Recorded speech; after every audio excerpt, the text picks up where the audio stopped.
SEMH is a term you may hear every day within schools. Therefore, it's vital to know what it means and how to support a child with SEMH needs. This video will cover what SEMH is, how it can impact a child's attainment, and specific provision you can provide to support pupils with SEMH needs in your classroom.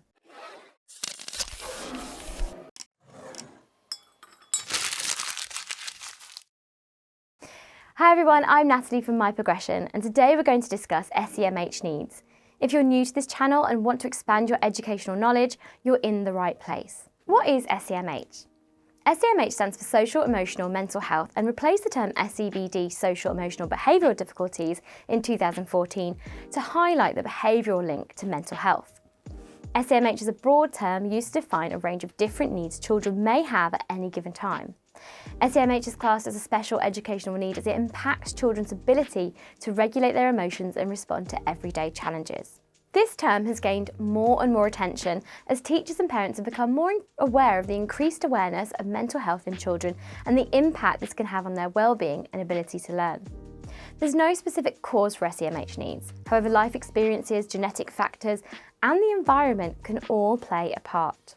Although social, emotional, and mental health needs come under the term SEMH, not every child who struggles with one or more of these aspects will be diagnosed with SEMH. For example, a child may need support coping with different social situations, but has good emotional regulation. And similarly, a child may have anxiety, a common mental health condition. However, they can cope socially and manage their emotions and therefore would not be diagnosed with SEMH. Let's break down SEMH into its three parts, starting with social. Children with communication or attachment needs may struggle to form and maintain relationships with adults or other children. This can affect their sense of well-being, ability to solve problems, and therefore impact how they learn. Over time, this may lead to more serious, persistent concerns, and it's therefore vital we give children the skills and opportunities to interact with the world effectively to enable them to reach their full potential. Emotional. When considering the emotional aspects of SEMH, it can involve many different areas, including emotional regulation, recognising own and others' emotions, managing stress, and building resilience. When working with children, your role includes supporting them through challenging or difficult times and to teach emotional regulation skills to help them process what's happening, how to manage stress, and how to identify and communicate their feelings.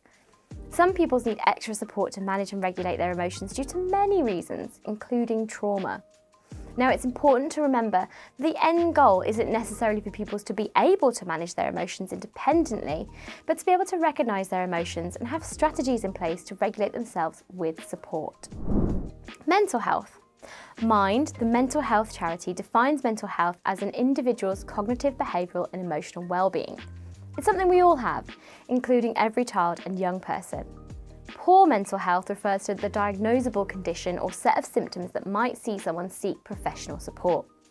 A child with mental health conditions may have a low sense of self-worth, and this may impact how they interact with other children, including their perceptions of their interactions and how they handle completing schoolwork. So how can SEMH impact a child's attainment? As educators, it's important that we know the impact of SEMH needs can have on children, to know how to support pupils and allow them to achieve well. A child with little emotional regulation or poor mental health may struggle with their concentration and focus during learning, which could in turn lead to a reduced academic performance. As well as this, motivation could be impacted by SEMH challenges, and therefore the child could have a lack of interest in academics and decreased effort. Attendance could also be influenced by persistent emotional or mental health difficulties, which could result in missing learning opportunities and falling behind. A child with SEMH can struggle with their memory and the ability to learn new concepts. This makes it difficult for them to process and retain information effectively, and in turn could cause behavioural challenges in the classroom due to feelings of frustration. So what's the role of schools and educators in supporting SEMH needs?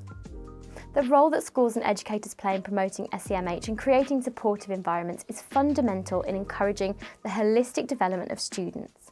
Educators act as facilitators, helping students develop socially, including self-awareness, emotional resilience, and empathy.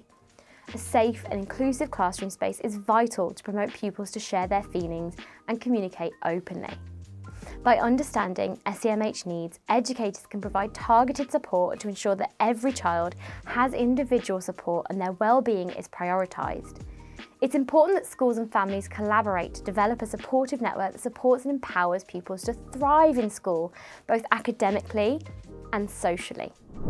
So what provision can you use in your classroom to support pupils with SEMH needs?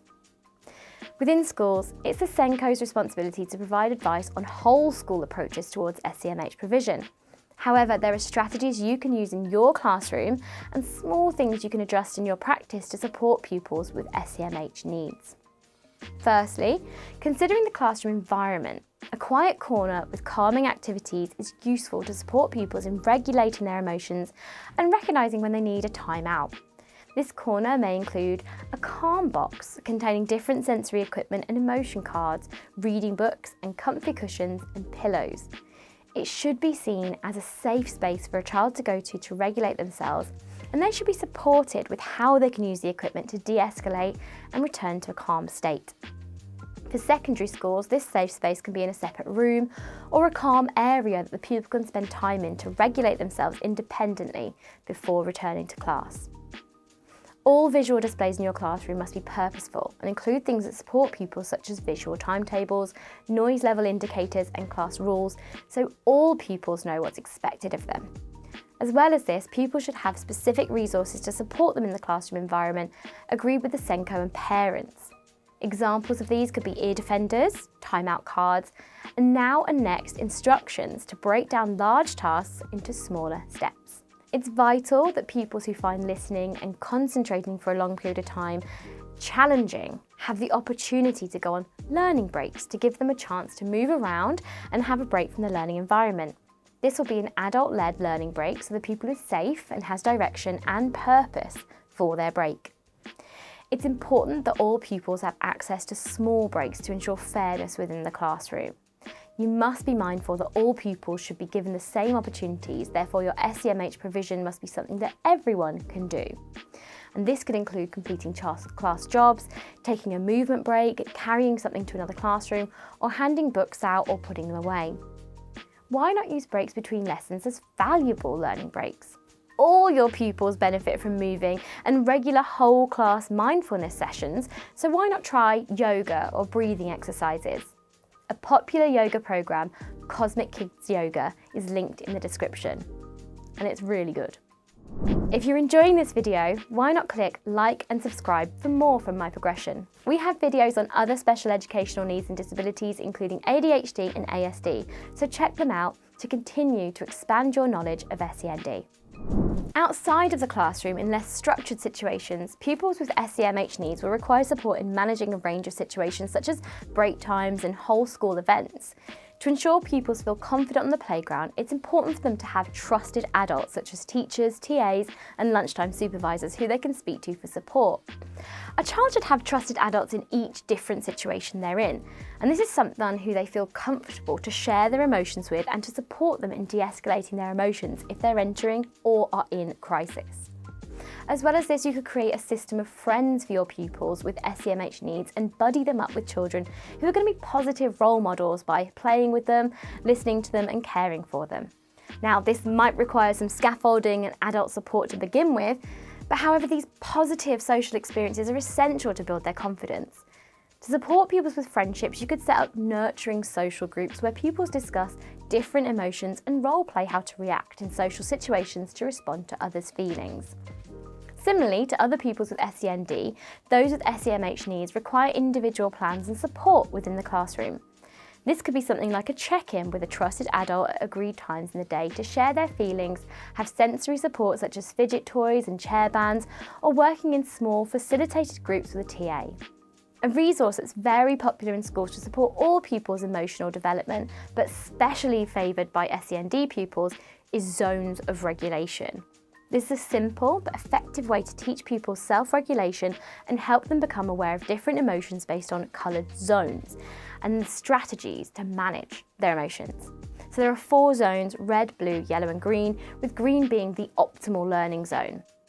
Check out their website for resources and how to use zones of regulation effectively with your pupils.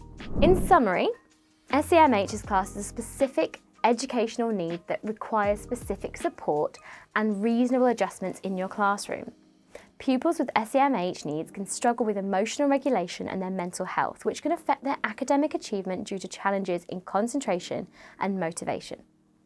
Now, there are many things you can do as an educator to support pupils with SEMH needs in your class, including encouraging positive interactions, promoting emotional regulation strategies, and motivating them to achieve well academically through adult support. Now, SEMH is a large topic with no right or wrong answer, so please share any successful strategies that you've used to support pupils with SEMH in your classroom in the comments below. I've been Natalie from My Progression, and let's keep your career in motion.